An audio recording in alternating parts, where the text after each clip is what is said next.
Hello guys, आज हम बात करने जा रहे हैं कि ट्रांसमिशन लाइन में ACSR कंडक्टर का ही यूज क्यों करते हैं, या तो सीधा से कह लें कि एल्युमिनियम वायर का ही यूज क्यों करते हैं। तो किसी भी ट्रांसमिशन लाइन की बात करते हैं तो हमें तीन चीज़ों का ख्याल रखना पड़ता है।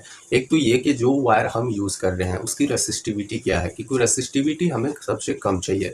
दूसरी बात कि जो हम वायर यूज़ कर रहे हैं उसका वेट कितना है, और तीसरा हम जो वायर यूज़ करें उसका कॉस्ट कितना है। तो अगर एल्युमिनियम की बात करें तो उसकी रेसिस्टिविटी भी अच्छी है, कॉस्ट भी अच्छा है और वेट भी अच्छा है। इसीलिए हम ACSR कंडक्टर ही यूज करते हैं ट्रांसमिशन लाइन में। अगर कॉपर यूज़ करेंगे तो उसकी रेसिस्टिविटी कम है लेकिन उसका कॉस्ट ज़्यादा है और वेट भी बहुत ज़्यादा है, जिसकी वजह से टावर का संख्या बढ़ जाएगा और ट्रांसमिशन लाइन का कॉस्ट बहुत ही ज़्यादा हो जाएगा। इसीलिए हम ट्रांसमिशन लाइन में ACSR कंडक्टर यानी कि एल्युमिनियम कंडक्टर स्टील रेनफोर्स का यूज़ करते हैं। तो आई होप मेरे वीडियो से आप लोगों को जानकारी मिली हो तो कमेंट सेक्शन में जरूर बताएं। अगर आप नए हैं मेरे चैनल पर तो चैनल को सब्सक्राइब कर लें। आज हम बात करने जा रहे हैं कि स्टॉक ब्रिज टेम्पर का ट्रांसमिशन लाइन में क्या काम है। आपके इलेक्ट्रिकल इंटरव्यू में ऐसे क्वेश्चन पूछे जाते हैं। तो जब हम बात करते हैं हाई ट्रांसमिशन लाइन की तो उसमें हाई वोल्टेज फ्लो होता है, और जब हाई वोल्टेज फ्लो होता है उसकी वजह से क्या होगा कि वायर आपका वाइब्रेट करता है। या तो हाई वोल्टेज की वजह से वाइब्रेट हो सकता है, या तो हवा तेज बह रही है तो उसकी वजह से भी वाइब्रेट होगा। तो अगर वायर वाइब्रेट हो रहा है तो टावर से जो इंसुलेटर से लगा हुआ है तो वाइब्रेट की वजह से वो जो इंसुलेटर है वो टूट सकता है, आपका वायर भी नीचे टूट के गिर सकता है। तो हम करते क्या है, डैम्पर जो है वो टावर के करीब ही जहाँ पे इंसुलेटर लगा होता है उससे थोड़ा दूर बाद उसको लगा देते हैं। उससे क्या होता है कि वायर अगर वाइब्रेट हो रहा है तो वो उस वाइब्रेशन को इंसुलेटर तक पहुंचने नहीं देता है, यानी कि वो वाइब्रेशन को रोक देता है और इंसुलेटर को डैमेज होने से और तार को टूटने से बचा लेता है। तो आई होप मेरे वीडियो से आप लोगों को जानकारी मिली हो तो कमेंट सेक्शन में जरूर बताएं। अगर आप नए हैं मेरे चैनल पर तो चैनल को सब्सक्राइब कर ले। बात करने जा रहे हैं कि ट्रांसमिशन लाइन में जंपर वायर का काम क्या है। मान लेते हैं कि हमारा 400 किलोमीटर का ट्रांसमिशन लाइन है तो एक ही वायर तो हम लगाते नहीं है। उससे क्या होगा कि वायर का लोड भी बढ़ जाएगा और टावर पे लोड पड़ने की वजह से टावर भी टूट सकता है और इंसुलेटर जो उसमें लगा होता है वो भी टूट सकता है। तो हम करते क्या है कि एक टावर जो होता है और दूसरा टावर उसके बीच कितनी दूरी है वो उतना दूर का ही वायर लगाते हैं। उसके बाद हम दूसरे टावर से उसको जंपर से जोड़ देते हैं। तो जंपर वायर का यही फायदा होता है कि आपके टावर पे वायर का लोड कम पड़ता है। दूसरा ये है कि जंपर वायर आपका स्विच की तरह काम करता है। आप कैसे, मान लेते हैं दो टावर है, एक टावर यहाँ पे है एक दूसरी जगह पे है। मान लेते हैं इधर का हमारा लाइन खराब हो गया तो हम उस जंपर वायर को ही हटा करके हम उधर का काम कर सकते हैं। अगर पूरा एक ही तार लगा होगा, जंपर नहीं होगा, तो पूरे तार को तो नहीं हटा सकते ना, कट नहीं कर सकते। तो इसीलिए जंपर वायर का ट्रांसमिशन लाइन में बहुत ही ज़्यादा यूज है। तो आई होप मेरे वीडियो से आप लोगों को जानकारी मिली हो तो कमेंट सेक्शन में जरूर बताएं। अगर आप नए हैं मेरे चैनल पर तो चैनल को सब्सक्राइब कर लें। हम बात करने जा रहे हैं कि ट्रांसमिशन लाइन हो या डिस्ट्रीब्यूशन लाइन हो उसमें स्पेसर का काम क्या होता है। तो स्पेसर क्या होता है, आपका फेज या न्यूट्रल या फेज और फेज के बीच जो डिफरेंस पैदा करता है यानी कि जगह बना के देता है वही आपका स्पेसर होता है। तो ट्रांसमिशन लाइन में हम स्पेसर का यूज करते हैं क्योंकि फेज और फेज एक आपस में टच ना हो जाए, इसकी वजह से हम स्पेसर का यूज करते हैं। स्पेसर आपका डिफरेंट शेप एंड साइज में अवेलेबल होता है, और स्पेसर जो होता है वो ट्रांसमिशन लाइन में हेलीकॉप्टर या वहाँ पे वर्कर जा करके फिट करते हैं।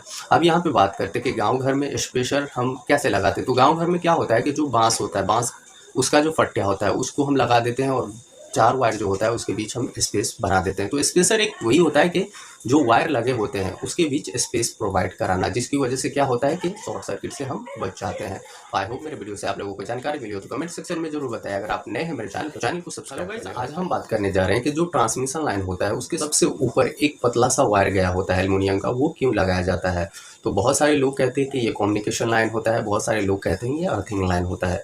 तो भाई दोनों ठीक है, ये दोनों लाइन होता है, उसके अंदर दोनों चीज़ें होती है। ऊपर वाला जो हिस्सा होता है वो एल्युमिनियम का होता है जिसको अर्थिंग कर दिया जाता है, जो आपको आकाशीय बिजली से बचाती है या तो आपको टच पोटेंशियल से बचाता है, जो टावर से एकदम से जुड़ा होता है, उसमें कोई इंसुलेटर नहीं होता है। दूसरी बात, वो जो एल्युमिनियम वायर होता है उसके अंदर ऑप्टिकल ग्राउंड वायर लगा होता है, जिससे क्या होता है कि आपके गाँव घर में या शहर में जो वाईफाई आते हैं वो भी आ सकते हैं, या तो sub station to sub station जो बातचीत होती है या मैसेज होता है वो भी उससे कर सकते हैं।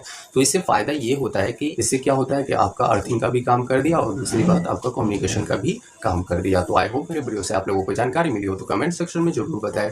अगर आप नए हैं मेरे चैनल पे तो चैनल को सब्सक्राइब करिए। आज हम बात करने जा रहे हैं कि ट्रांसमिशन लाइन हो या डिस्ट्रीब्यूशन लाइन हो उसमें गार्डिंग का काम क्या होता है। तो गार्डिंग से क्या पता चलता है कि आपको बचाने का काम करने वाला। अब क्या होता है कि जहाँ पे डिस्ट्रीब्यूशन लाइन हो या ट्रांसमिशन लाइन हो, कोई रोड को क्रॉस कर रहा है, यानी कि इधर भी ट्रांसमिशन लाइन है और रोड के उस पार भी ट्रांसमिशन लाइन जा रहा है, यानी कि रोड के ऊपर से वायर जा रहा है, तो वहाँ पे नीचे से हम एक जाली टाइप का वायर लगा देते हैं। उससे क्या फायदा होता है कि कभी वो ट्रांसमिशन लाइन अगर टूट के गिरता है तो वो जाली के ऊपर गिर जाएगा और जो रोड पे आदमी चल रहा है या गाड़ी चल रहा है वो बच जाएगा।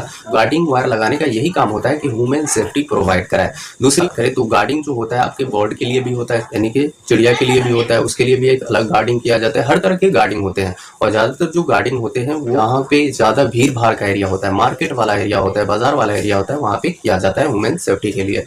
तो आई होप मेरे वीडियो से आप लोगों को जानकारी मिली हो तो कमेंट सेक्शन में जरूर बताएं। अगर आप नए हैं मेरे चैनल पर तो चैनल को सब्सक्राइब कर लो। बात करने जा रहे हैं कि ट्रांसमिशन लाइन में मार्कर बॉल का यूज किया जाता है। हम देखते हैं ना कहीं कहीं पे ट्रांसमिशन लाइन जहाँ पे होता है बहुत बड़े बड़े बॉल उसमें लटकाए जाते हैं, तो क्या वो जलता है? तो ऐसा बिल्कुल नहीं है, वो ह्यूमन सेफ्टी के लिए दिया जाता है। अब ये बॉल कहाँ यूज किया जाता है? तो हिली एरिया और जहाँ पे प्लेन जो है वो लैंड करता है या फ्लाई करता है वहाँ पे लगाया जाता है। ये लगाने से फायदा क्या है कि प्लेन अगर आपका आ रहा है लैंड होने तो आपको दूर से ही इस बॉल की वजह से ट्रांसमिशन लाइन दिख जाएगा, जिसकी वजह से खतरा से बच सकते हैं। उसकी जगह जब हिली एरिया की बात करते हैं तो लोग वहाँ पे पैराशूट ग्लाइडिंग करते हैं। अगर उसे दूर से ही अगर ट्रांसमिशन लाइन नहीं दिखेगा तो वो ट्रांसमिशन लाइन पे भी लैंड कर सकते हैं, जिसकी वजह से उसकी जान जा सकती है। अब यहाँ पे बात करते हैं, जो बॉल होता है 5 to 7 kg तक का होता है और वो बहुत ही बड़ा होता है। नीचे से जब हम देखते हैं तो वो छोटा दिखता है। दूसरी बात अगर हम बात करें इसके कलर की, रेड, येलो, ब्लू और व्हाइट में मिल जाते हैं। इसको हम इंस्टॉल कैसे करते हैं?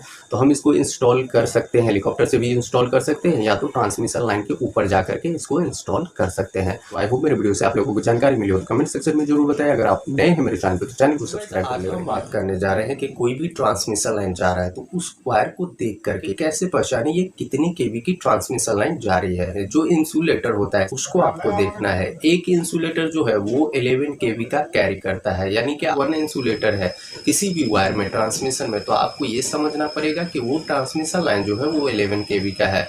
उसी जगह अगर 3 है तो आपको ये समझना पड़ेगा 33 का है, और अगर 6 है तो आपको ये समझना पड़ेगा 66 का है। अब यहाँ पे बात करते हैं कि ट्रांसमिशन लाइन हमेशा एक रेंज में ट्रांसमिट किया जाता है, यानी कि 33, 11, 66, 132 है ना, इस तरह का ट्रांसमिशन लाइन हमेशा ट्रांसमिट किया जाता है। ये नहीं कि 10 केवी का ट्रांसमिशन लाइन जा रहा है। तो इसलिए जब भी आप इंसुलेटर का नंबर देखें, मान लेते हैं आपके इंसुलेटर का नंबर 4 है तो 4 अगर 11 से मल्टीप्लाई करेंगे तो 44 हो जाएगा, है ना। तो ऐसा तो कोई भी ट्रांसमिशन लाइन जाता ही नहीं है, 33 का जाता है, तो 4 भी तो वो आपका 33 ही होता है।